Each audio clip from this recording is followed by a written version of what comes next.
Hey, what's going down, savages? Welcome to episode 35 of This Savage Life. I'm your host, Stefan Paulin. I hope everybody's doing well out there. I'm on day 47, 40, who gives a shit? I'm on day something of this self-isolation, stay-at-home protocol, whatever you want to call it. I won't lie, it's starting to get to me a little bit, and I'm really looking forward to life getting back to normal. I understand that it's not anywhere near that, but today here in the province of Quebec, they announced that the schools will be reopening as of May 11th in the province and May 19th on the island of Montreal. So at least it's great to see that we're starting to gradually take steps to getting back to normal, even though we all understand, I think that, getting back to what it was pre-COVID-19 is far, far away. At least to see our government put forward a plan, to kickstart the process, it's amazing. And it's good to see, positive shit like this gets me excited. Episode 35 of This Savage Life. I had the pleasure of talking with Zach McGibbon this past weekend.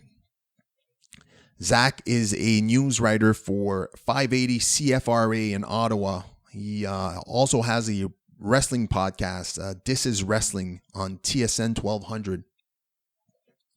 I met Zach through the business of professional wrestling.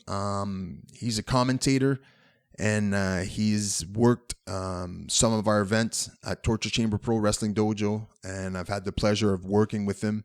The first thing that struck me about Zach is how professional, how respectful, how passionate he is about the business. And I was just curious to know where it all came from. I was curious to know about his journey into broadcasting, into professional wrestling.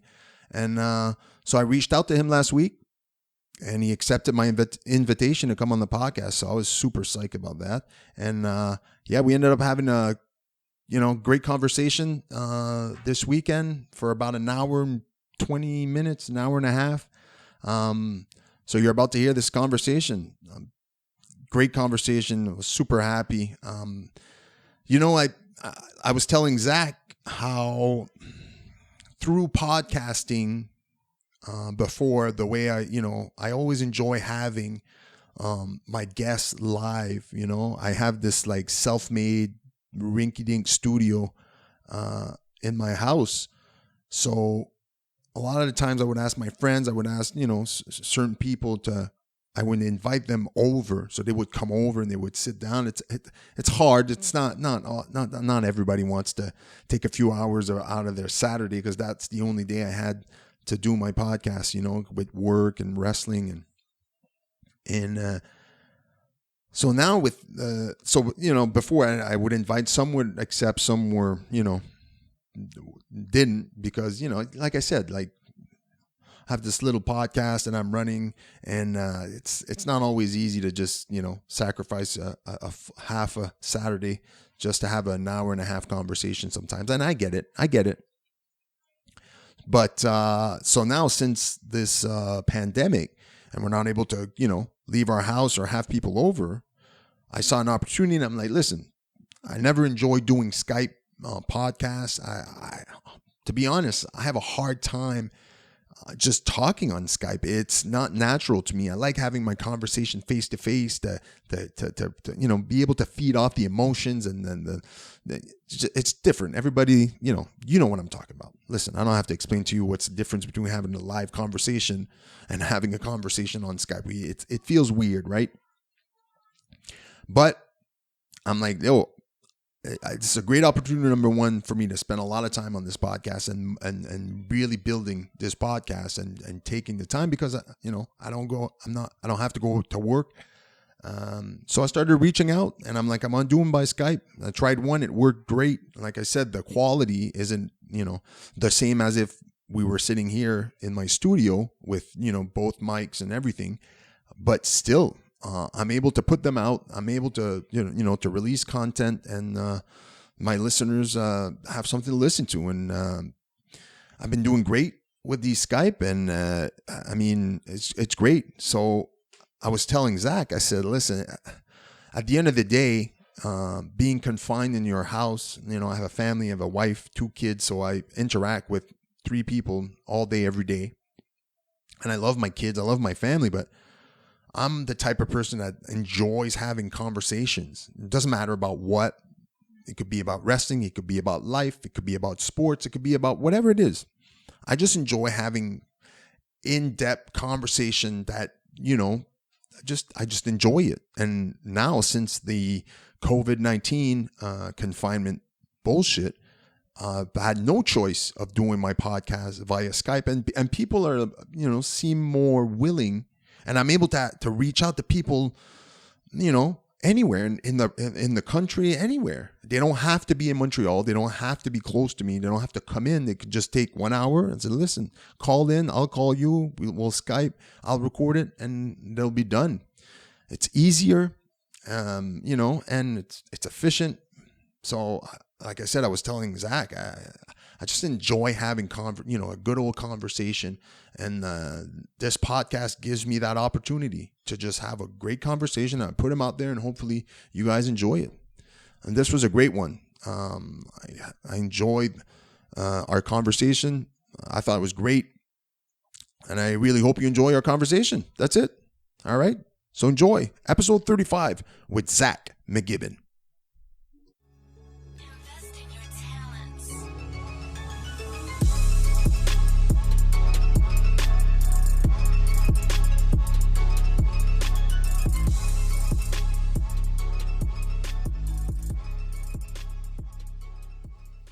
So how you been? I've been pretty good. It's been interesting past couple of weeks. I'm fortunate enough to still be working during this time, and just kind of doing my job. I work in radio, and so covering the news. Funny enough, with all that's going on with the coronavirus, so it's been a pretty hectic past couple of weeks. And but other than that, things are going good. How's it work for you? Are you going into work, or are you working from home? So I am going into work. So it's pretty limited staff there. So my job there, I read the news and write the news for other news anchors. And so I go into work and, just kind of go in 10 o'clock up till 6 o'clock, write whatever I need to write, and what's ever going on that day. And it's definitely been a little different because it's a much quieter building. There's not as many people there. Some people are working from home. Others, like myself, or people that are operating the station, are still there and making sure we're still over the air, providing news and whatnot. It's just been different past couple of weeks.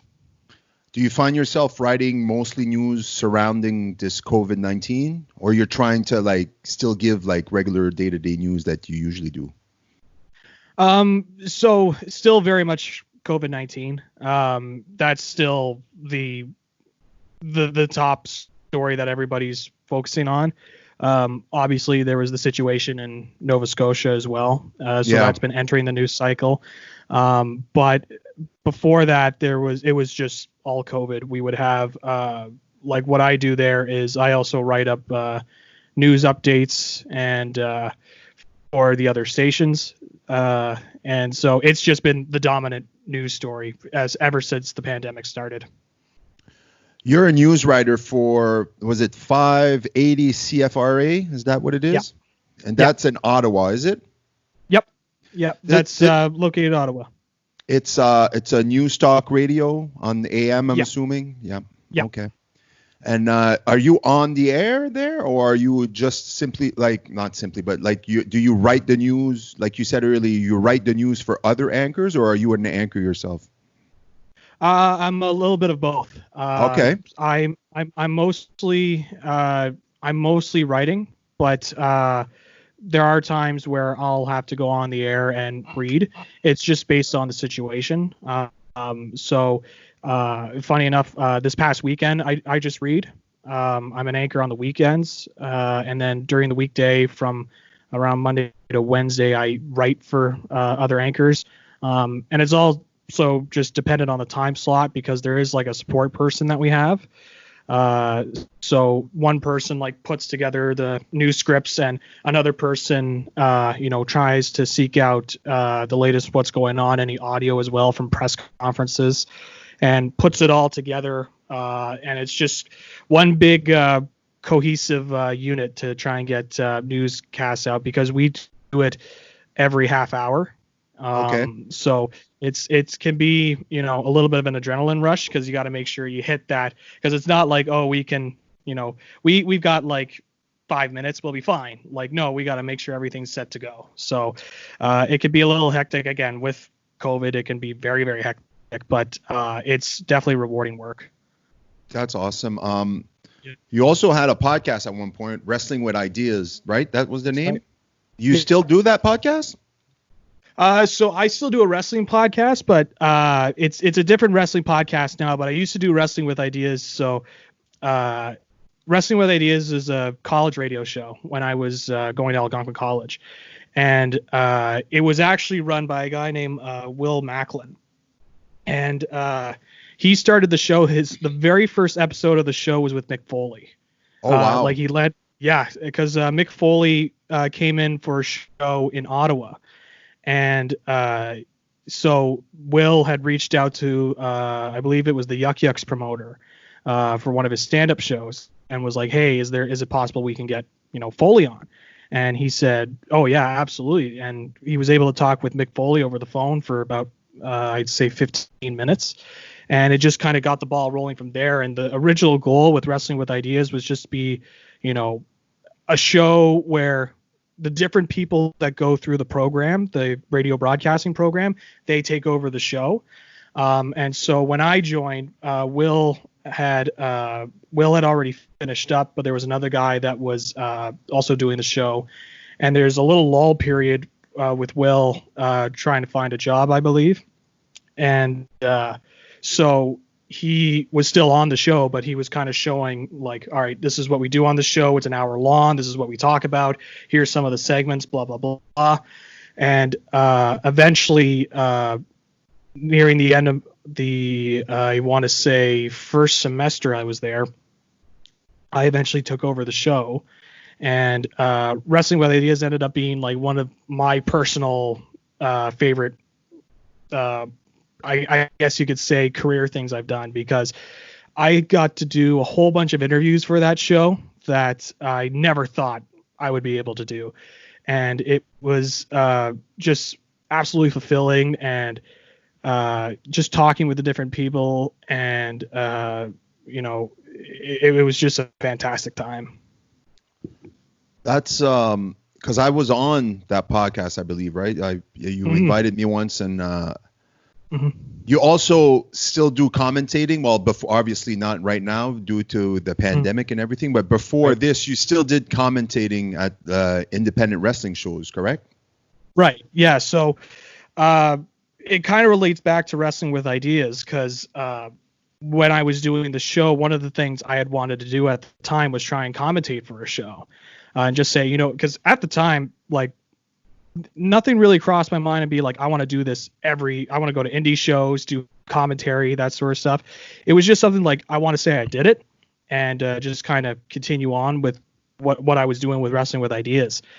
And so one of the local promoters is a guy named Hannibal, Devin Nicholson. And he runs, if you're big into the YouTube wrestling stuff, he's got a big YouTube channel, the Hannibal TV. And he was running a show in Ottawa at the Earl Armstrong Arena, which is for any Ottawa residents in that Orleans area. And I reached out to Devin. I was like, hey, let's do something cool here. Let's try and do like a live wrestling radio, kind of like a hockey game. Where it's like you got live commentary, you got people at the show doing commentary at the show, and let's try something different. Let's make ourselves stand out. This could be something cool for the station, and Devin was all on board with it.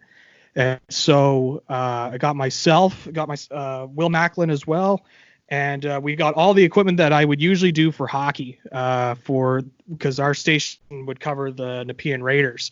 And we got all the equipment, and we just set it up like exactly how we would for a hockey game. Just, you got your headsets. We were set up close to the ring. We got our match card. We got some notes as well, and just was thinking, let's just do something different. And so we did the show, and that was my first wrestling show in Ottawa. And the main event of that show, I will never forget, was Demolition taking on Jeremy Prophet and Paul Rosenberg. Oh my God.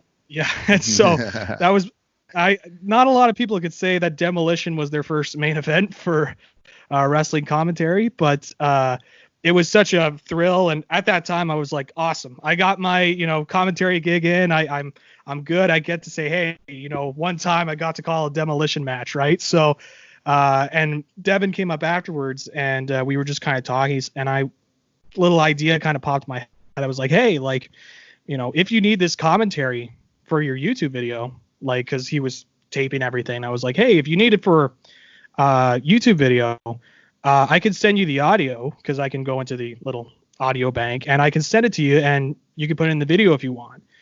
And so I grabbed the audio, just kind of cut everything match by match, and I sent it to Devin. And I got a message back, and Devin was like, oh, I kind of like your commentary. Would you be willing to do something like that again?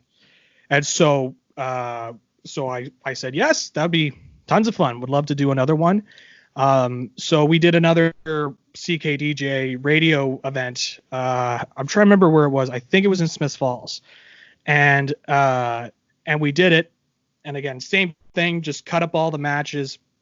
And I sent it over to Devin, and Devin heard it and was like, can we now, I'm quite liking your commentary, let's start to put it into the YouTube videos. And that's when I started traveling more with GMW, and I would go across the Ottawa Valley, which is like Smith Falls, Brockville, Pembroke, that sort of stuff, and just kind of do commentary for my shows. I had my own audio gear, and so I would just kind of go there. And sometimes as well, Devin would have the TV Kojiko people, kind of the Rogers TV sort people, and he'd be like, hey, can you just do stuff for the television folk? And so I would also do commentary for them as well. And it's a lot of fun times, a lot of different guys I would never have imagined I would get to call a wrestling match for. Again, earlier I mentioned Demolition. I got to call a Rick Steiner match, which holy shit. Yeah. Which when Devin came to me and was like, all right, here's what the next show is going to look like. It's going to be me versus Rick Steiner. And I was like, I'm sorry, Rick Steiner? You're getting Rick Steiner on the show? Like the one half of the Steiner brothers, Rick Steiner? Oh yeah. He's going to be one of our main events. And that was a show in Brockville. Or sorry, was it Brockville? May have been Hawkesbury. Brockville or Hawkesbury. But it was this star-studded show. Like Rene Dupree was on this show with Sylvain Grenier. La Resistance made a reunion. Again, Rick Steiner was on the show.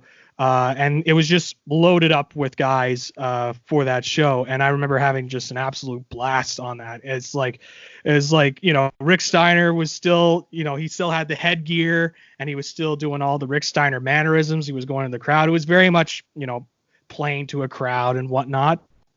But technically wise, it wasn't like the best match I ever called, but it's Rick Steiner, right? It's like what else are you going to do in that situation? So that's awesome. It was one of the most fun matches I ever got to call. What came first for you, the love of broadcasting, or were you a wrestling fan that discovered a love of broadcasting, or was it the flip side where you were a love of broadcasting and then you started discovering pro wrestling?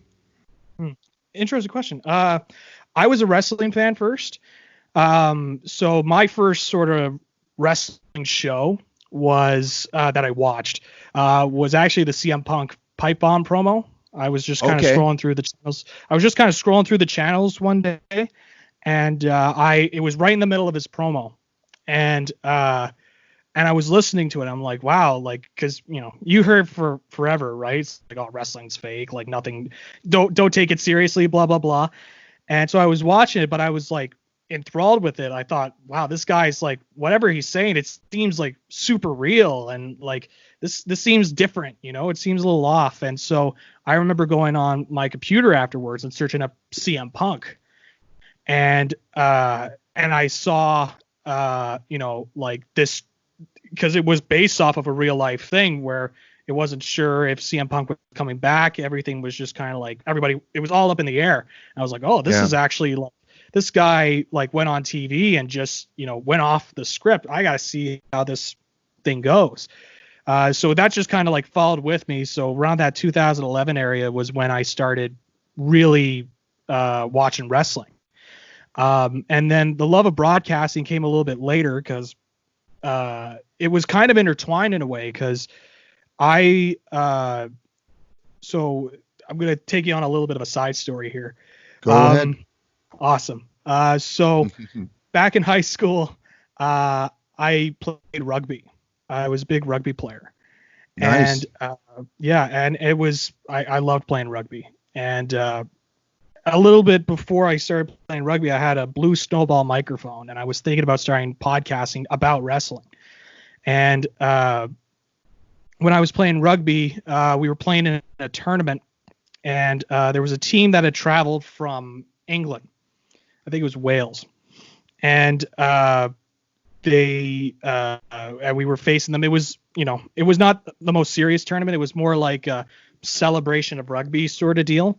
But like they invited different teams and whatnot. And so we were playing this rugby team. And so I was going in, I still remember it.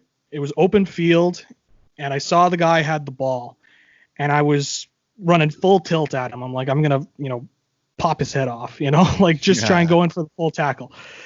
And he saw I was coming in full tilt and my positioning was not good. And so I was going in for the tackle, but I was a little too high. And the guy saw I was coming, and so he started to make a move so that he could get out of the, try to avoid the tackle. But when he did, he lifted up his elbow, and it was so perfectly timed where essentially I went full tilt, boom, face first into his elbow, like oh shit. I went, right down on the pitch, and I remember just kind of lying down and instantly in a state of shock. And apologies if this is a little graphic, but I went around my eye. I went like this around my eye, and I could feel a little bit of my bone here. Oh shit. And I had essentially went to the hospital, and I had fractured 3 bones around my eye.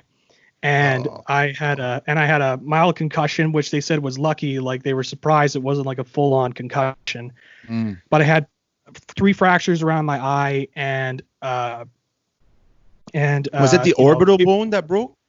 Yeah, it was the orbital bone. It was, I believe it was 2 bones under here and then 1 bone on the side. And it was not fun. And they thought I had broken my nose too, because my nose was bleeding like a faucet. It was just blood just kept rolling down. But fortunately it was just like a blood vessel had popped. And so it just, had to find an exit somewhere. But, the reason why I tell this story is because, I had to stay in a room, with the concussion protocol at that time and, be in a dark room and not see light and whatnot. And I was just kind of like sitting there, my eyes all swelled up, and I'm like, can't really do anything. Can't really, talk, play video games, because then I'm staring at a screen and whatnot. So, once I started to heal up a little bit, I would just plug my microphone in and just kind of freestyle talk about wrestling, what was going on during that time. And that's what really started to drive the passion for broadcasting for me. Didn't really realize it at the time because, you're an athlete, obviously. You understand like that athlete mindset where it's like, all right, once I'm fully healed, I'm ready to go back out there. I'm going to, I'm ready to, go out there, kick some ass. It's going to be great. And at that time, though, like once it was progressing more and more, it was kind of a realization for me, like that's probably going to be the end of my athletic career. So I started to transition more to doing stuff like this with, broadcasting, talking with people. And so I didn't realize it at the time, but it was kind of a blessing in disguise, my eye injury, because if that would have happened, I probably wouldn't be doing radio right now, because it then set up the podcasting, and then I was really liking the podcasting. And then my mom had said, hey, like, let's go see Algonquin's radio program. They had an open house going on. And she said, let's go see it. Let's see if you're interested. And I said, sure. And so kind of went through the open house, and I was like, yeah, this is what I want to do. And it ended up being with me going to Algonquin College and doing radio broadcasting. So to take you back a little bit, when you were sitting in that dark room and you were recording yourself talking about wrestling, were you releasing those recording, or was it really just to better yourself because you knew that you wanted to try this broadcasting thing or this podcasting thing? Yeah, it was kind of like, at the time it was more like, I need something to do. I can't just sit still. I need to, let something loose. But once I started like doing more recordings and listening back, I'm like, okay, what can I do with my vocal performance here? How can I sound better here? That's when the gears really started to turn for me. And so, obviously, like, when things got better, like I started to be able to like take notes and be like, all right, I can do this when I'm covering this. And later on down the line, it ended up with me starting up a YouTube channel and literally just being like, here's a 30-minute podcast talking about WrestleMania 30. Boom, going up on the website. Oh, here's a podcast about the Raw after Mania. Boom, going up on the YouTube channel.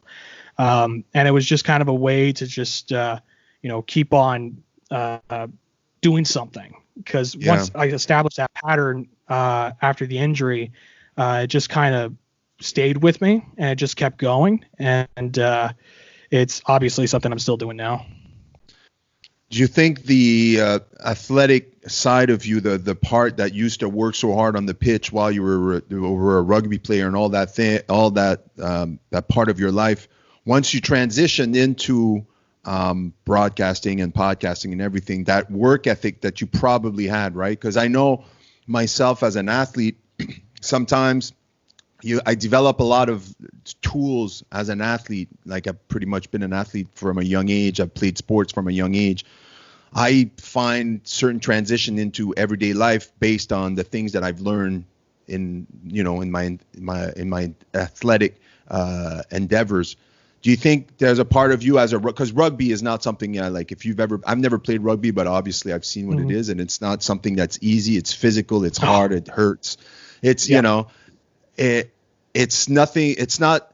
It's like pro wrestling. It's not something that the majority of people are going to pursue because, the physical pain and everything. Do you think that helps you now when it's time to pursue something that you really like? Do you find all the tools that you learn through all that part of your life, that journey, helps you in this new journey? Oh, absolutely. Whether it be through, the work ethic as well, just kind of prepping for a game, like not just for me with rugby, but also like playing high school football and playing soccer. It just kind of followed along, and as well, like just kind of the knowledge I took from those sports and carrying it over when I was doing sports broadcasting in college. It kind of hit in multiple ways, in that sense, where it's like, not only do you take the work ethic coming from, prepping for a game, doing drills, practices, whatnot. And just my mentality has always been, whenever I'm in a practice, I'm always going like 100%, and that's carried over into broadcasting, especially when I did Wrestling with Ideas. I was like, all right, I'm in control of this show now. I got to make sure it can be the best that it can be given what I've got. So yeah, it's definitely carried over quite a bit into my broadcasting, and just kind of going, that extra mile to try and get the most out of it. Obviously, I met you through the business of professional wrestling, through you being a commentator at one of the shows I was on, and we met, and I was I automatically, immediately was drawn to you because you were so professional, and just the way you conducted yourself, you know, in the back room and with other wrestlers, and you're, you know, respectful, professional, and I heard your commentating, and I was like, this guy's got something. He's good. I enjoy him. There's something, I don't know if it's like that for you, but for me, having played sports, like I, played baseball from a young age. I played hockey a little bit. I played some basketball. Obviously, I did martial arts for 10 plus years when I was in my 20s, early 30s. And if one thing that I learned from especially martial arts is that, you can practice, you can get ready and everything. But once you're in the moment, and once you're in a game like rugby, or like you're in a fight like boxing or MMA, you have to be able to adapt quickly to certain circumstances, because you can only you can't really predict what's going to happen. You can only prepare and study and prepare, but then once it come game time, shit can hit the fan, and all of a sudden you got to make quick decisions. And like a lot of people ask me sometimes, like, how do you do your podcast? Do you prepare? Do you write things down if you have people on? Like, I've never been one to prepare much. It's always been like, I want to do this.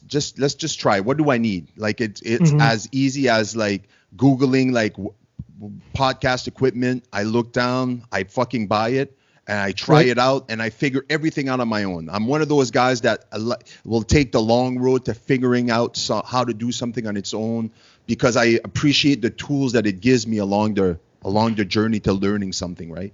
And when I podcast, I don't like to prepare. Like, I obviously know you, and I've been meaning to contact you, because I was like, this guy, every time I talk to him, he's very interested. He's very and he does such a great job. And I'm interested in knowing the ins and out of what you do and where you come from, right? So that's why I asked you to be on the podcast.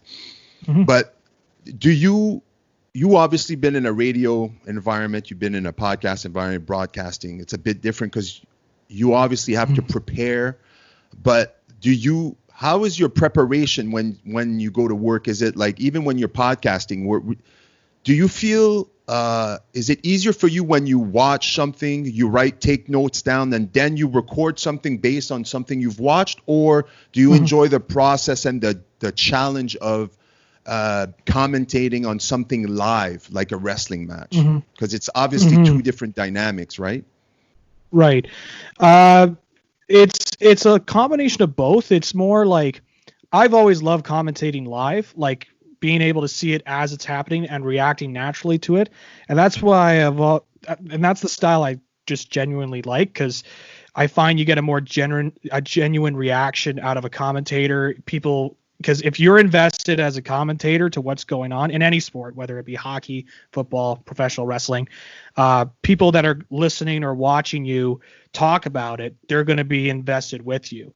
And so for me, it's kind of different scenarios. Like with news, whenever I come in, I'm like, okay, what's the top stories going on right now? What are things that I'm going to look out for that's going to happen in the next couple of hours, whether it be a press conference or, this interview that's coming up in one of our radio shows. Like, what am I going to do during that time, and how do I prepare for it? With wrestling, there's a little bit of, obviously there is preparation, and, commentating you guys at the torture chamber. I'm always impressed with, there's always a foresight on what's going to happen in the next couple of shows. I always get booking notes. With other shows I've done, it's kind of been like, all right, we're putting matches together, kind of call it how you see it, whatnot. So with Chamber, it's more like, here's some notes, and I try to add, a couple spins to it myself, just based on what I see. And so for me, in terms of the wrestling aspect or just the live sports commentary aspect, I do try and get notes beforehand, whether it be like, okay, like Stefan Paulson, he's got an MMA background, so when he talks about, when he does strikes in the ring, I want to reference that MMA background, so that way it can explain to the viewer or someone that's watching the match, okay, this is why he's resorting to strikes, because he's got that MMA background and that's his strength. Or like a guy who's a technician, it's like, all right, he's working on the leg off the big guy, You know what I mean? He's trying to wear the leg of the big guy down. That way, you know, he doesn't have any power going through his legs, and he can, you know, a smaller guy could just try and work him, keep him down to his level, that sort of deal. And just kind of like watching a whole bunch of different matches, whether it be from WWE, AEW, and even going back into older wrestling, just trying to find different styles of matches, different types of storytelling, and just trying to apply it into commentary. It's why I've always quite liked wrestling, because it's like it's something where you can make it something of your own with all these guys. Like with you've got your style. With a guy like let's say in WWE, Brock Lesnar, he's got his style. Yeah. Brock Lesnar is different from a Rey Mysterio. Like, you can't call a Brock Lesnar match the same as a Rey Mysterio match, because those are two completely different wrestlers. And so when I prep notes, I always want to make sure, okay, this is kind of some of the different things that this guy does. I want to emphasize this about this guy. I want to emphasize the underdog aspect of this guy, or I want to emphasize this guy is an in-ring technician and he's going to try and pinpoint different parts of the body and try and wear you down. Or this guy has, you know, a brawling background. He's going to take you outside of the ring and he's going to throw you into the guardrail. He's going to, you know, use everything to his advantage, like a Bruiser Brody type. You know, it's that combination for me of getting those notes, but then also just kind of reacting on the fly with commentary. Well, it's also it's one. I go back to when I first met you. It's one of the things that I appreciated about you is that you actually took the time to receive the notes that you were given by either the booker, and then you also would go around and ask questions. Or sometimes I like to be like prepared. If I'm not too busy with something, I'll go see a guy like the commentators, and I'll go, listen, we have a spot in the match early in the beginning. You might want to watch out for that. Try to commentate on this and this, because that's the story we're trying to tell. Right.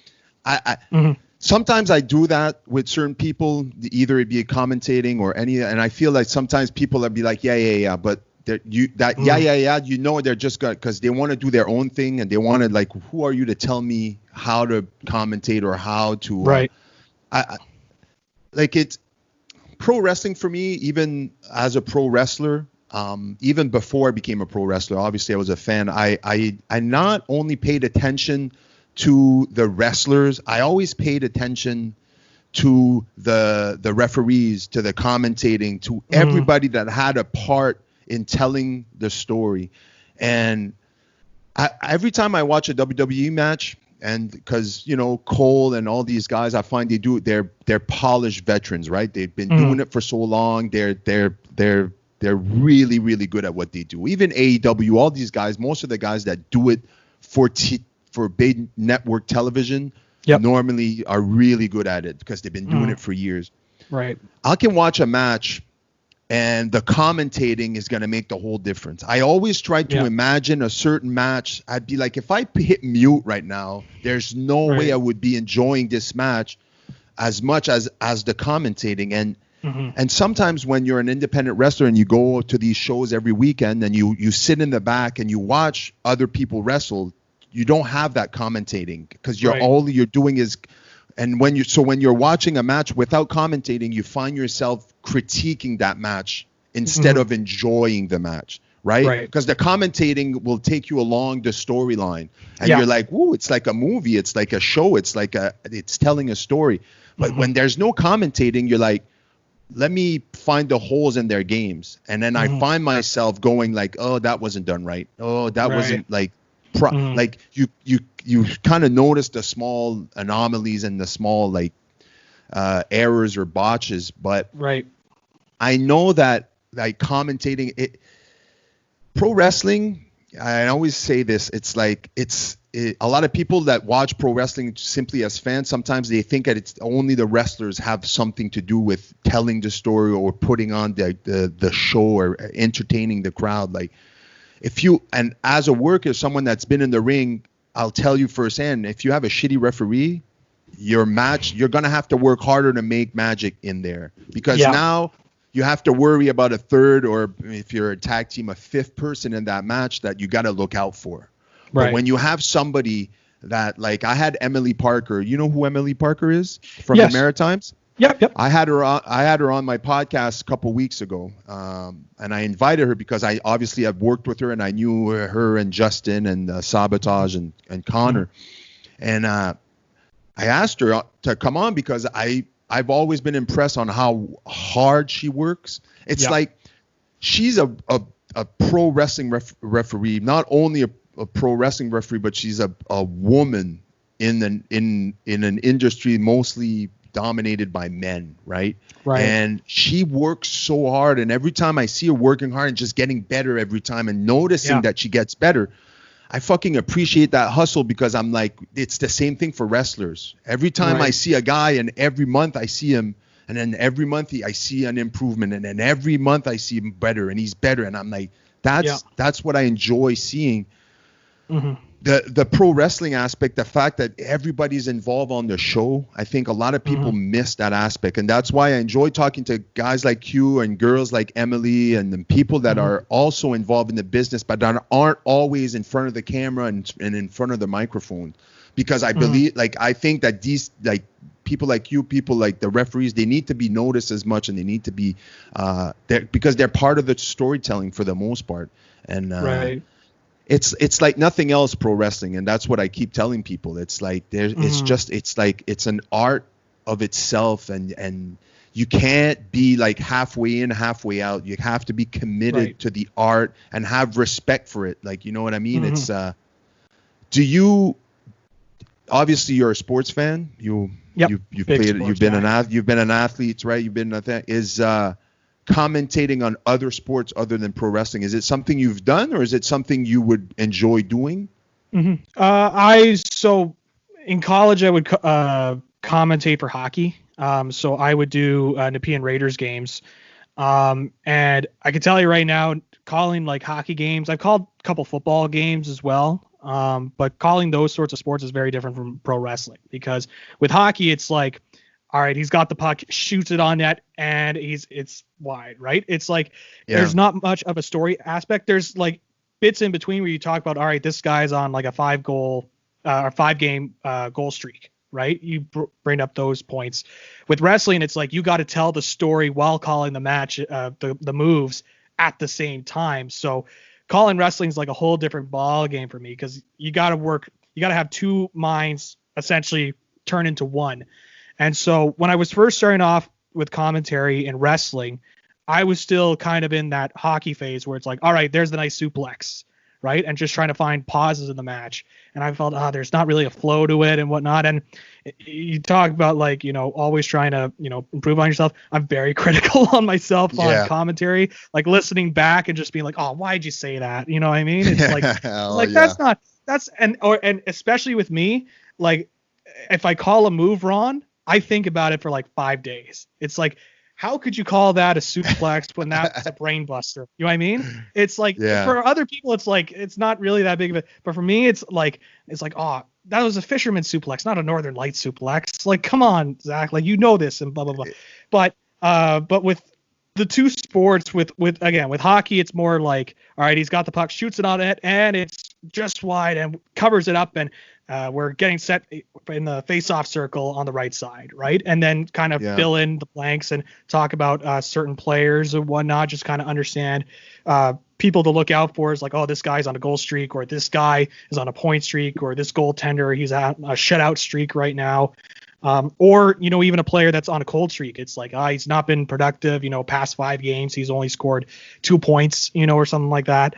But with wrestling, it's like, when you talk about somebody that's like working on the leg, right? It's like, that's all part of a bigger story, like working on the leg, and he's trying to wear him down. And then later on in the match, like the guy's limping on the leg, and then, the wrestler starts targeting the leg, and you really start to really, pinpoint towards it and be like, all right, this is what the story is being told right now, and just kind of emphasize, and obviously a little bit of theatrics, because that's pro wrestling, right? You just kind of go a little bit over the top, nothing, crazy, and you try and do a really bad Bobby Heenan impression, but just, like point it out and really try and, suck the viewer into what's going on. So when I was making that transition into wrestling, that's what I thought at first. And when I listened back, like I was like, all right, what's a guy that like I could probably do that sounds similar when I started off? And the first guy I thought of was actually Joey Styles. With the, I wasn't doing like, oh my God or anything like that, but just like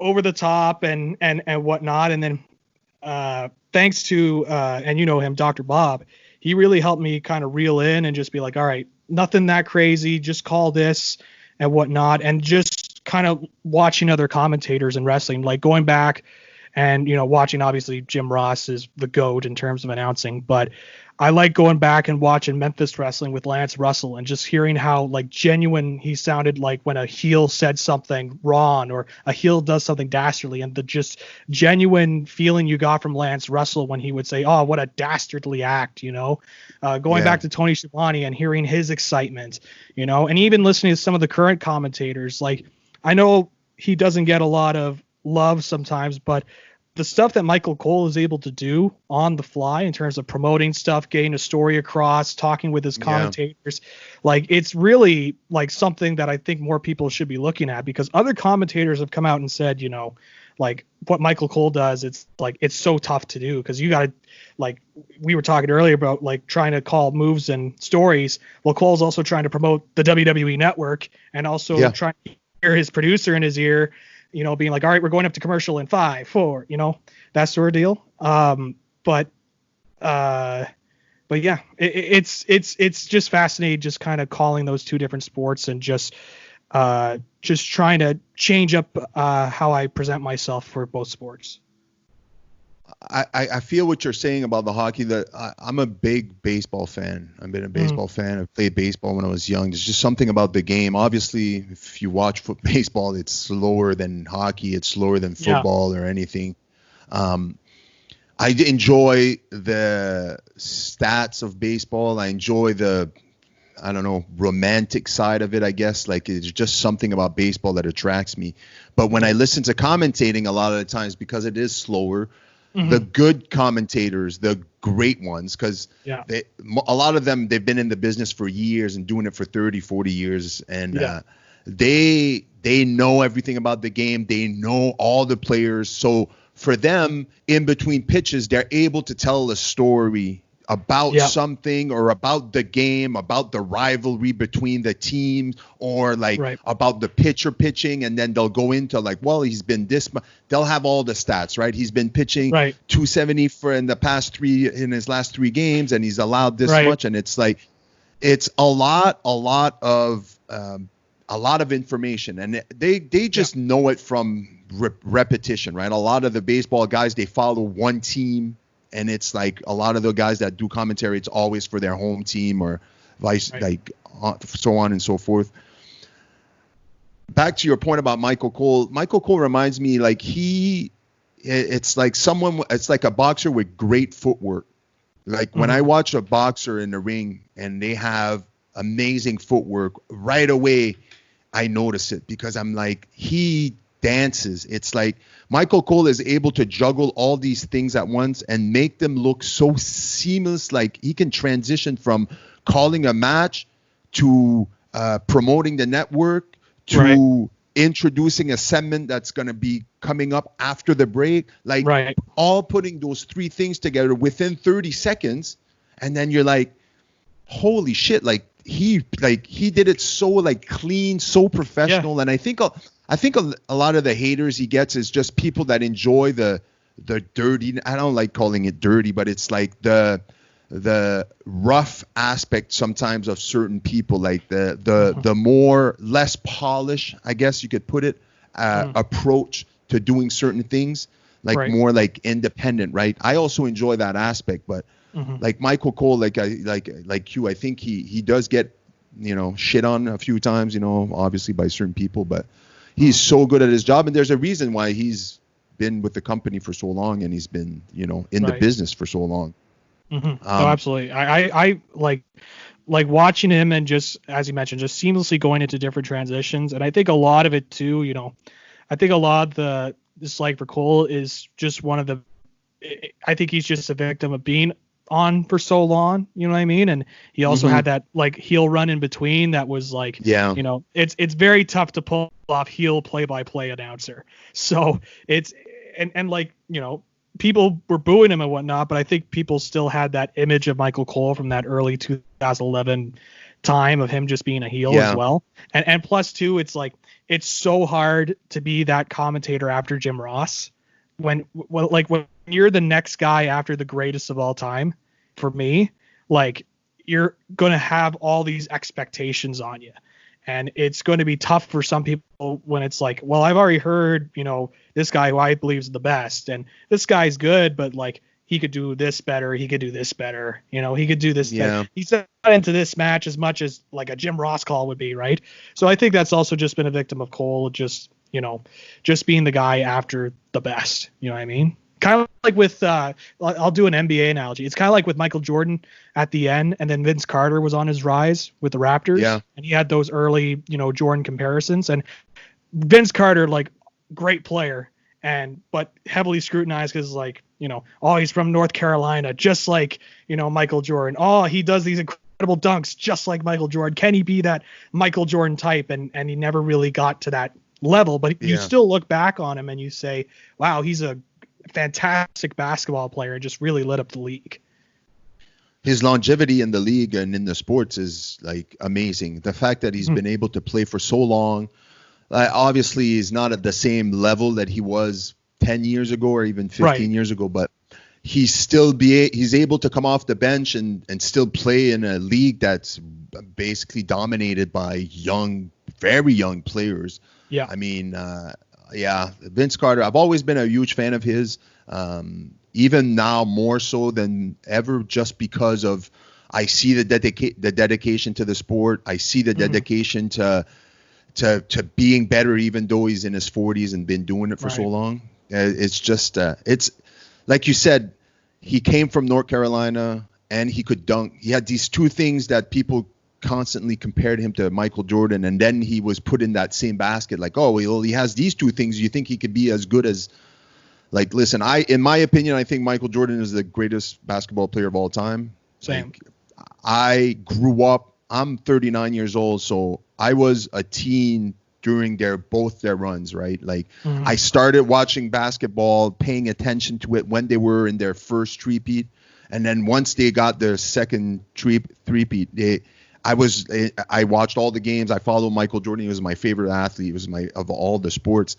And I just saw him do things that I've never seen another athlete done before. Dominate a game on his own, like turn it on and off, you know, like, well, he never turned it off, they say, but like just being able to take over a game when needed is something I don't think I've seen in in another athlete. It's, like when I look at other sports, like you say, like sometimes I'll watch like old NWA footage or old like Memphis wrestling, and I'll see the way they did commentating back then, and there was more of a realness aspect to the commentating. Like you said, the way they used to react to heels, because a lot of fans still believe that the heels were really heels. They were really assholes. They were really that person, and that belief in wrestling, like, it wasn't as transparent that it is now. And I think it gave the commentators a bit of like leeway when they commentated, because they were able to make it a little bit more realistic just based on their style. Like if you look like at a Jim Ross, the way he treated it like any other athlete when he either interviewed a pro wrestler, it was like, it was serious, you know, like he asked the hard question. It wasn't just necessarily about, like, if I look at Gene Okerlund, like the way he was able to instantly capture, like grab you, and then you couldn't, like, what is he going to ask next? Where is he going to go with this? And his bravado and his the way he expressed himself and just kept you captivated for those 30 or 60 seconds. I just love watching guys I'll watch Gene Okerlund video, a 13-minute video of all of his best things, and I'll be like, man, he was so good. Same thing with Bobby Eaton, same thing with Jim Ross, same thing with all these guys, because I don't see it like that anymore now. Right. Now they use different people. They use a lot of women in the back, which obviously there's nothing wrong with that. That's not what I'm saying, Right. but it's a different approach now because of it's a different generation. Right. But back then, the realist of like being really, it was treated more like any other sports back then than it is a bit now, because now it's more entertaining, I think, than sports, especially for WWE. And it made the commentating so much better. It was just a bit more real for me. I don't know if it's the same for you, but I remember watching these like NWA and Memphis, AWA, and all those commentating and the way they did segments. And it was, there's just something more real about it. Mm-hmm. And I completely agree, especially when I was watching, mid to late 80s NWA and just kind of watching Four Horsemen promos and the way that Shivani or Crockett would interview these guys. It was like there was a realness to them, and it felt like you were watching a sport. Obviously everything's predetermined and whatnot, but it felt like you were watching these real athletes kind of interacting, and these real people that are interviewers and broadcasters like interacting with what's going on as if it's all real. And I really took that away from NWA, and as well mentioned before with Memphis and Lance Russell and Dave Brown, like just kind of hearing that commentary duo. And Lance Russell for me has always been that guy. Like a lot of people love Gene Okerlund, and I love Gene Okerlund too, but Lance Russell to me is the penultimate interviewer, only because he just came across so genuine with his interactions with wrestlers. And you could hear the excitement in his voice when a Jerry Lawler or a Bill Dundee would come out and talk, but when a heel would come out, it would always be like, what are you trying to do? What are you trying to accomplish here? Like, why would you do something so dastardly? Right. And just kind of going back and seeing that, it's like, yeah, why would you do something so dastardly? Yeah. Ask that question, Lance. Like, we want to know. As a viewer, it just felt so real and so legitimate. What I like also about, I find that back in the day, they used to, especially with heels, they would use managers a lot more. Yeah. And the interaction during the interview was mostly between the manager and, the Lance Russell or whoever was interviewing at that moment. And because these two personalities were a bit more polished on the microphone, they were able to just captivate you, instead of now having someone put a mic in someone's face and go we know you're not really that good on the mic, but you need practice because we need you to be better. So there you go. You know what I mean? And then you'll see guys sometimes on the microphone and you're like you don't want to be negative, but sometimes I'll watch a guy, even WWE, and you're like, whew, that was rough. That was rough. Yeah. That was like, even promos, like a lot of, WWE, it's 3 hours to fill. You got a network, you got 3 hours to fill. You're going to have promos. Right. And a lot of the times these promos, they feel so rushed and they feel so forced. Yeah. And I'm like, ooh, because some people are just not good, not comfortable on the mic, right?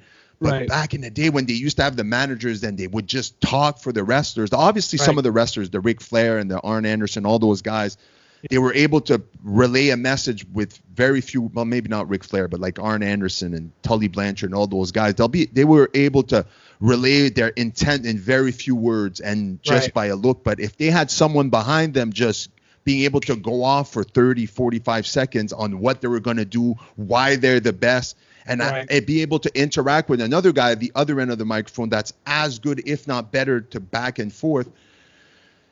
To me, I find there's there's that aspect that I miss about today's wrestling, where they really want the wrestler to have it all, it all, be good in the ring, be a good promo, be a good athlete, be good outside of wrestling, be a good example for all those people, because WWE is such an empire to build. You get so much money behind it.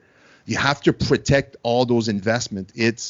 It's completely different. That's why I enjoy independent wrestling. Like if I watch a show and I see guys like Hugh doing interviews, and it's so raw and the emotions are real. That's why it's sometimes I'd rather watch YouTube videos of commentating versus, the little bit of movie magic that I see every Monday or every Friday now on SmackDown. Right. Mm-hmm. No, absolutely. I agree. Do you, how long has it been now since you don't consider yourself an athlete anymore? How long has it been since rugby? I'd say it was probably first year college. So I'd want to say it's coming up to 5 years now, 5, 6 years. And I've kind of accepted, just being the broadcaster and whatnot. And obviously, like when I watch a rugby game or something like that, I'll be like, man, it'd be fun to go out there one more time and just, the classic wrestler mentality, right? It's like, oh, that guy in the ring, I would love to have a match with that guy, right? It's that sort of mentality.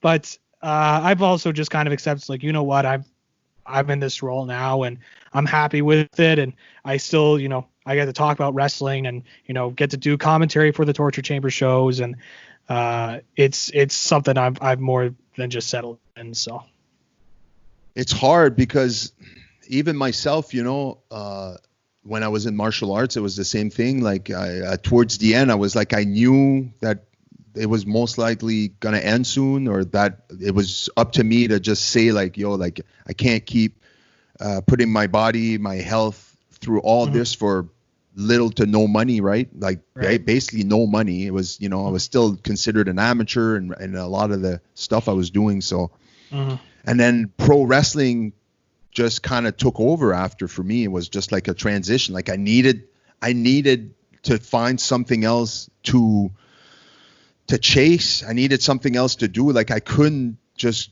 go to doing martial arts for 10 plus years to not doing anything and just becoming a regular part of society. I never felt that was my path in life, or my, what I needed, what I wanted to be. So pro wrestling kind of gave me that, like, oh my God, like, it's the hard thing to do. It's physical. I'm still able to express. And like I've said before in previous episodes with other guests, like I didn't always view it this way, but I now view pro wrestling as like an art, and I'm an artist, and it's like my escape. It's the way that I get to be creative. I get to be creative by being a pro wrestler. Right. Some people won't understand that because they'll see creativity as something that you have to make, like either a painting or a drawing or like something like that. But no, I think it's just about creating stories or like a narrative or whatever it is, the way I express myself in those 8 to 10 to 12 minutes when I'm in the ring. And it's just, I'm able to do that too by being physical, because it's the type of person, it's what I enjoy to do. It's like as athletes, sometimes you want to think that you're, tougher or harder than you really are. Sometimes when it's the end of the road for a certain for an aspect of your life, for something in your life, it's hard, and you're lucky if you're able to find something either immediately or fast after, because you're able to then find something else you love and then pursue and then kind of forget the things you left behind. It's it's not easy always. And so when you told me you were an athlete and played rugby, like rugby for me is something difficult, and it's not something you do just like 1 foot in, 1 foot out. I just do it for fun. Like it's dangerous. Like, you got injured seriously. It's when you have to put a stop to that, it's I've known people that it consumes them. It really does. It consumes them, and for a big part of their lives, they're not willing to accept that they didn't become all they thought that they could be. Right? It was my identity for so long, and all of a sudden it's not my identity anymore. It's people, when I watch people like you that want to get better at something else, it's encouraging, it's motivating, it's inspiring, because people, I used to be a thinker that sometimes you need to put all your eggs in one basket to be great at something, and you do for the most part, but I'm at a part of my life, like I love wrestling, and it's something I've done for 4+ years. But recently I had an itch to really, like, I've attempted this podcast thing so many times and then just dropped it because I didn't have time, and it wasn't right. It wasn't working. And then recently I'm like, I love it so much. I don't know what it is about podcasting. It's about having conversations. It's about being able to to put, my thoughts and my ideas out there and be transparent about who I am. And I choose to do it with podcasting. And then I'm like, fuck, I need to really do this and do it right. Right. So I'm like, even though I'm still a wrestler, I'm like, I'm going to start podcasting again. And I love it. And it's something that it fulfills me in some sort of weird creative way. Right. Right. No, I could totally relate to that too. Cause when I was starting the podcasting stuff, like the thing with podcasting is it's like you have all these ideas when you go in and then you start recording and then you do a couple of episodes and then you're like, oh, I got to keep going with this. Like there's no real end point, with a podcast. It's like you just keep going and going and going, it's like, cause then you're like, oh, well, how am I going to keep this thing going? And I had that thing too early on with starting the wrestling podcast where it's like I really want to talk about WrestleMania 30 because that's still one of my favorite pay-per-views to go back and watch. And that was my first sort of podcast episode that I recorded. And then I would do the weekly stuff with Roz. And then I'm like, oh yeah, like there's new stuff every week, but I got to keep up with this. Like, you got to keep the motivation going because I was about like 10 episodes in, then I would stop and be like, oh, I got to do this other stuff. I'll do the podcasting stuff a little later. And then I would get back to it and then do a couple of episodes and then I would try something else, but later on, like once I did wrestling with an idea, it was that kick for me to keep on going with it is because it's like I have to put something new up every week because it's a radio show. And so it gives you that motivation to be like, all right, what am I going to do to try and, kind of keep being original, keep doing something different, keep on top of everything. And that's why I've always looked at Wrestling with Ideas as like, I love the wrestling commentary. Absolutely. But like in terms of like really reaching the full creative fulfillment of what I was able to do and just kind of the tools I was given during that time, like that was something that like so far that's been something I'm so happy that I completely fulfilled. Just being able to do it weekly, do different stuff, talk with these different people, and kind of gain my profile as well through all of that. So I can totally relate because starting a podcast is not easy. And that's like, I'm sure like you get this all the time was like, how do you get into wrestling? Like, how do I, start to get in? Like with podcasts, like how do I get the question all the time, like, how do you start podcasting? And it's like, just understand, like, you're going to really love it for the first couple of episodes. Yeah. And then you realize I got to keep going and keep doing this if I want to stay committed to it. Cause it's not like unless, your podcast is just a one and done. It's like, if you want to do a weekly podcast, you got to understand it's a weekly podcast. It's not, I'm going to do this podcast and then 3 weeks later, I'm going to do another podcast. And then a week, I'm going to do a podcast. Like listeners want something consistent. They want something, obviously they want new content and whatnot, and they're willing to wait. But like, if you give them an inconsistent schedule, from what I've learned, it's like, you're not going to get anybody listening to the podcast is like, well, I don't know when this guy's going to upload. And well, this podcast sounds really good to me. This other podcast, so I'm just going to kind of veer off to that. And another thing with podcasting too, I always tell people is, I always tell people like, unless you've got, a previously established fan base, like you're a wrestler and you're starting a podcast or whatnot. But if you're just going into it cold, just understand like first couple of episodes, you may have nobody listening to your podcast, like zero, like you'll have people that be like, oh yeah, good stuff on the podcast, like, and they watch the first episode, then they're done. Right. It's like, I was able to do that. So that's what I always tell people is to not get discouraged, because 0 people then turns into 5 people, then it turns into 10 people, then it turns into 50, but it takes time. It's all like a gradual build. Like you're not going to get 1,000 listens on a podcast in one day, right? Unless you struck gold, you know what I mean? Like unless you have a guest that has a huge following all of a sudden, right? Right. And but so even then it's hard. Podcast, what I tell people, and I say I do it and I post it and I forget it. I don't look at the stats. I don't look how many. I'll catch a glimpse once in a while. Obviously, every time I load up a new episode on the website on the website that I use, I see how many listens I get. But it's like if it says 17, I'm like, that's 17. Right. And then I post it on YouTube, the same thing. Like it's not like I go and I check the views. You kind of have to make your peace with podcasting. And what I tell people is that, number one, you have to be consistent. Like you said, you have to commit to your podcast. You have to go, okay, first of all, you have to, like for me, I've put out 1, 2, 3, this is my 4th podcast, and all of them except for one were not like subject specific.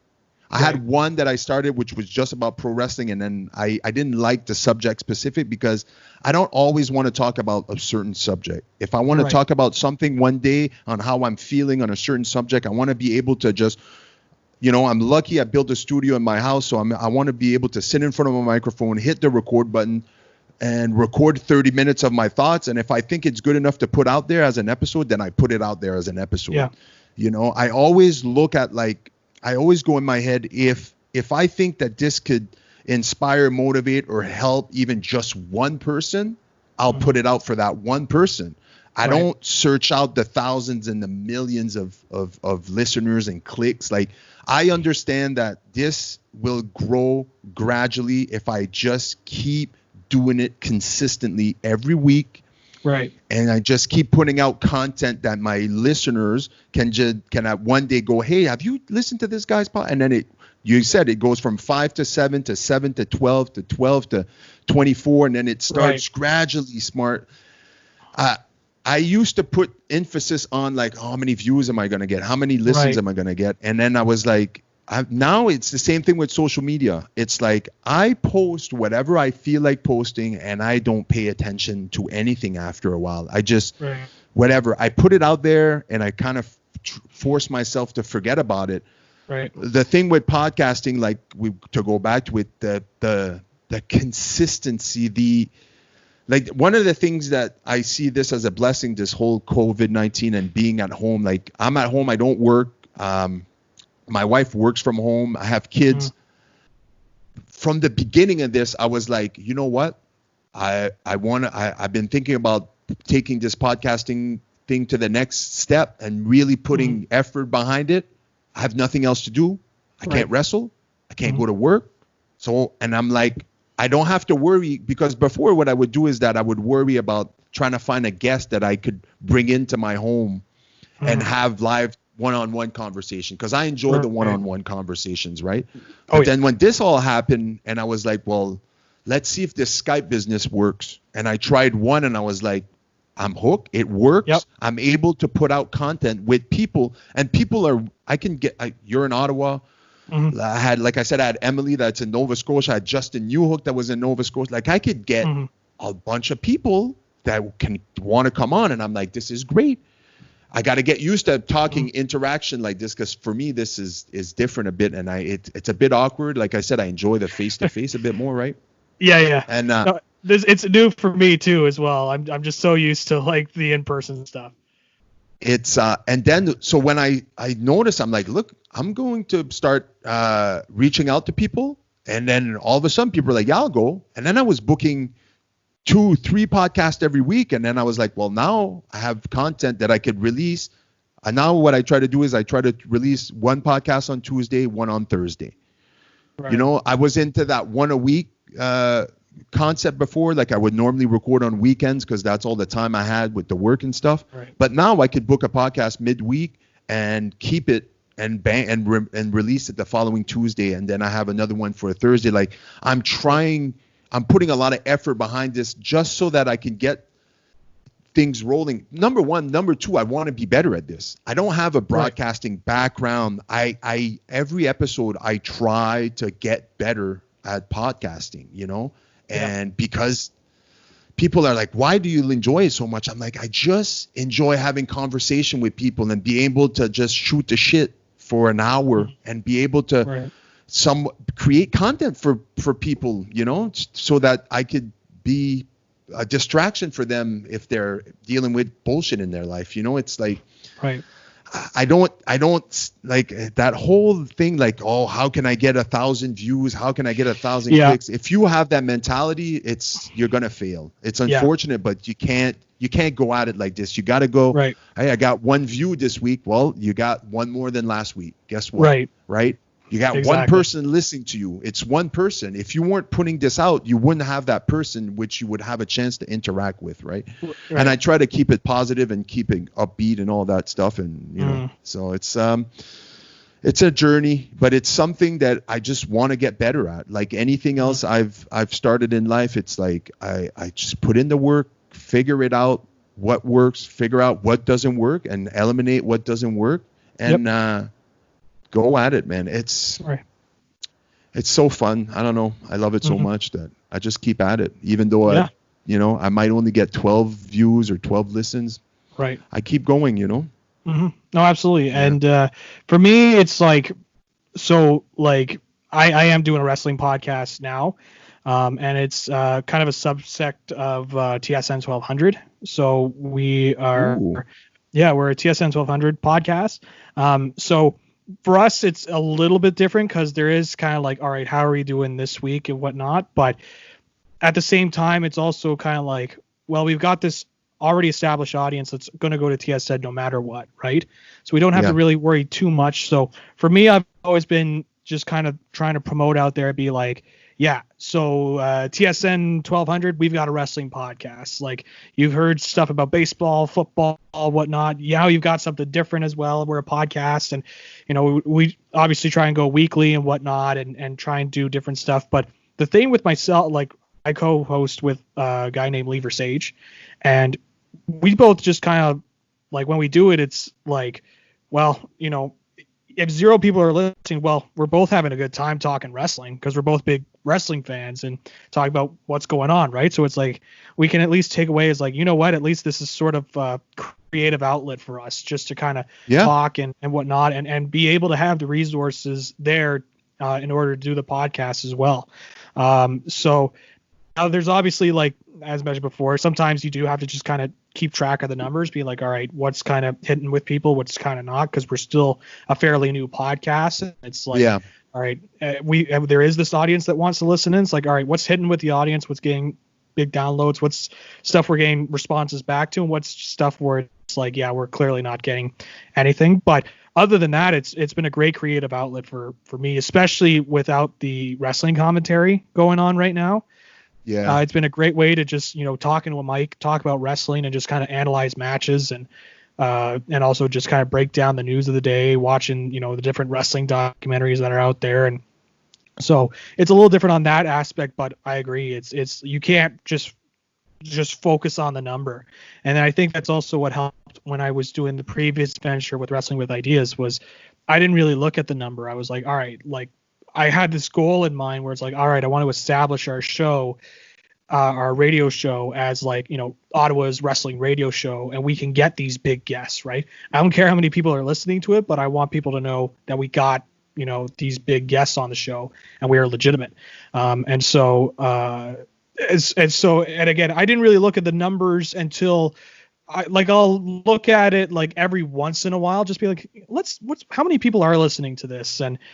And for our college station, like we would usually get like for our other specialty shows, like some of the shows we had 20 downloads. If there's a band that had a big following or they've got a very interactive fan base, they would have high downloads and whatnot.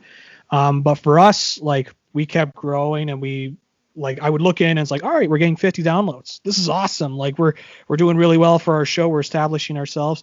Get a couple of episodes in, maybe like a month or two later, I check in again. Oh, we're at 150 downloads. Yeah. You know, go back. And then we had this big internet wrestling radio host guy come on our show. And I was like, he's got a big following. I want to see how big this guy's following is. And then you look at the download numbers and it's like, whoa, like this is big. And then the next thought is, and how can we top that? Because the thing with me as well, like once I see like big numbers, for me, it's like, all right, how much in terms of listeners can we retain? You know what I mean? Because people are just going to follow him no matter what, right? You can't just assume, all right, 600 people are now listening to the show. So I'm like, how much can we retain of this audience and just kind of be like, okay, this is how much we retain. We're kind of on a good stretch. And we were able to we had like 700 downloads in one day for this guy.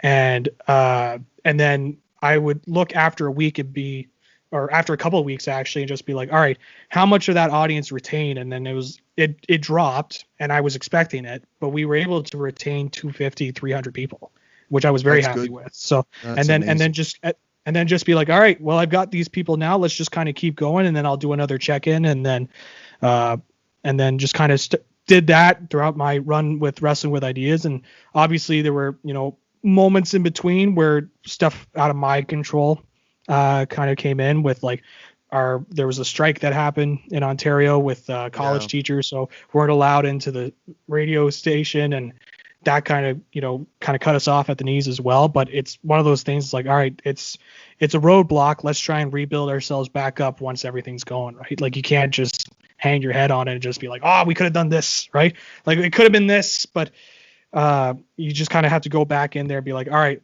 this happened. How are we going to rebuild ourselves? How are we going to continue with the show? That sort of deal. And now with this new venture with on TSN 1200 with This Is Wrestling, it's kind of like establishing ourselves again in the same vein with the wrestling radio show, was be like, all right, let's show people, we're legit. We can get these people.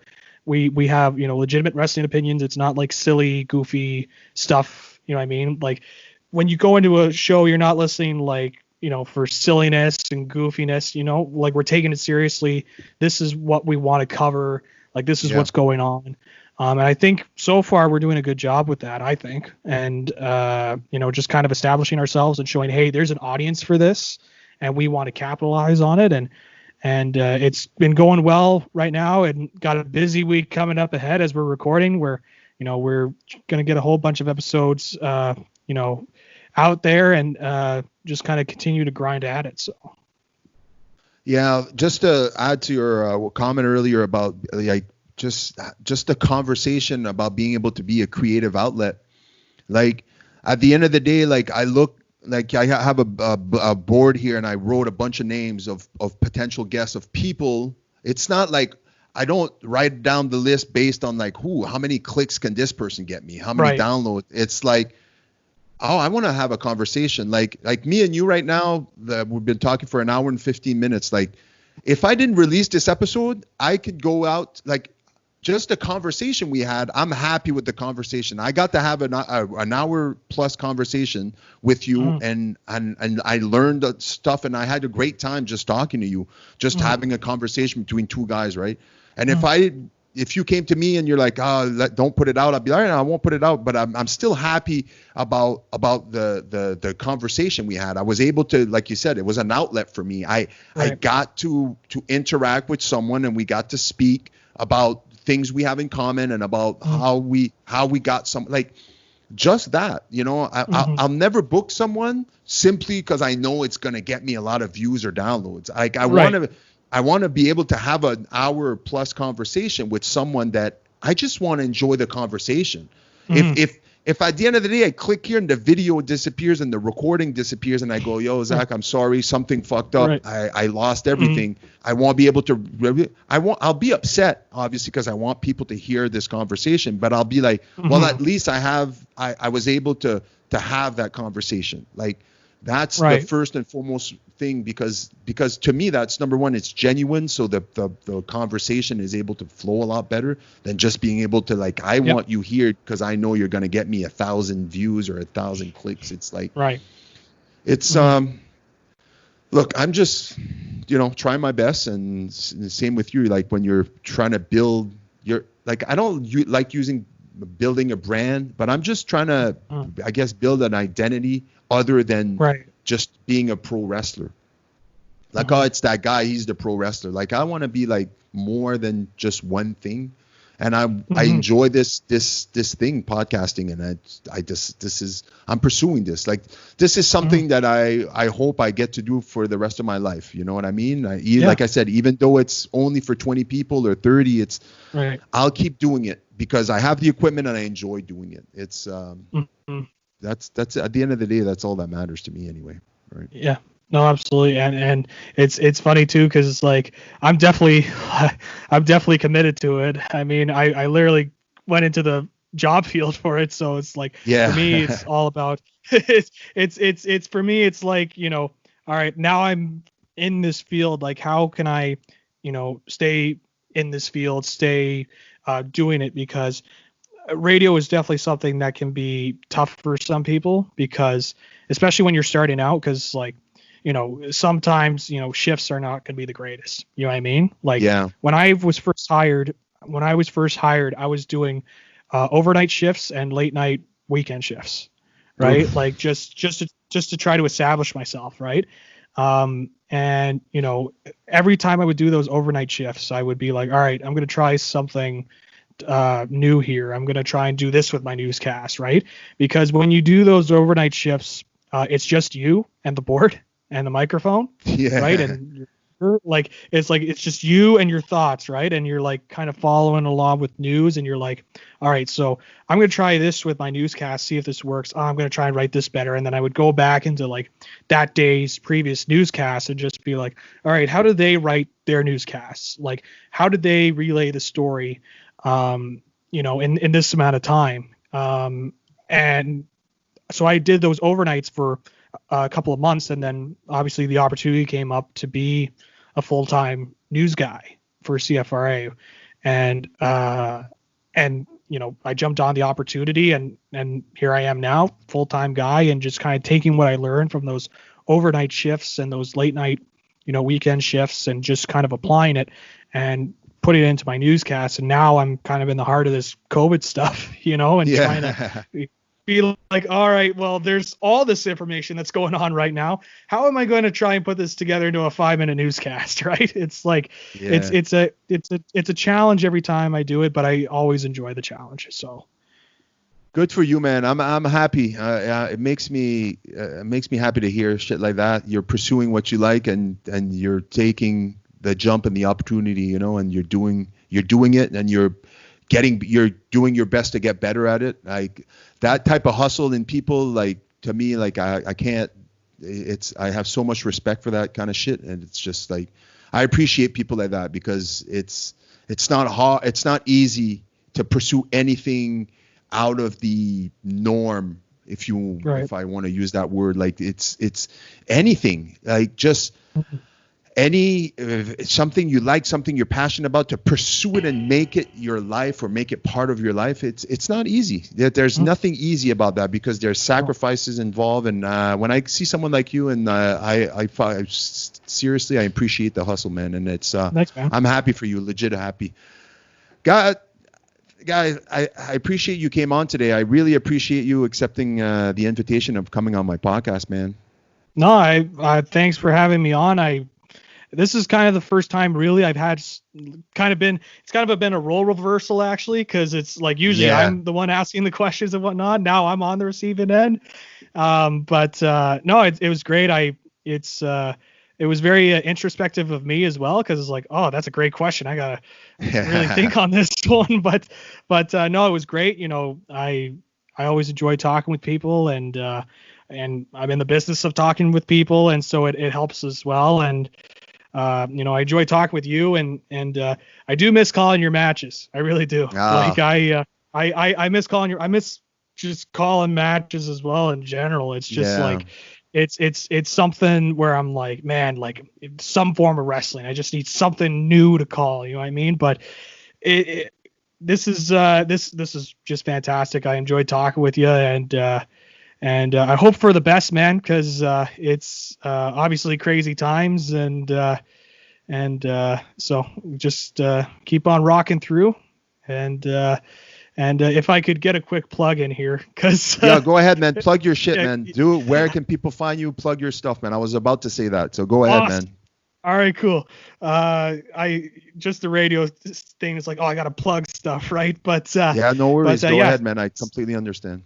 So so you can find me on Twitter at @RawsGibby. That's the Twitter handle I've been using since high school, and I'm so shocked it hasn't changed since. But at Roz Gibby on Twitter. That's where you can find all my wrestling related stuff, including you can find latest episodes of This Is Wrestling on TSN 1200. And if you want to find like the latest episodes, you can head over to tsn1200.ca and you can go to the podcast section. That's where we're at right now. Still trying to work to try and get it onto iTunes and whatnot. It's have to go through different systems in order to get that through. Yeah. But there's still, if you go through there, you could still download it as an MP3 file. You can put it on your phone. And if you've got like a podcast player, it'll work just the same. But This Is Wrestling on TSN 1200. You can follow that on Twitter, Instagram, and Facebook at TIWTSN. We got some cool stuff coming up. We've even got, interviews that we've already got up there, including an interview with Juventud Guerrera, which was a lot of fun. And at the time, the Ring of Honor World Champion, PCO.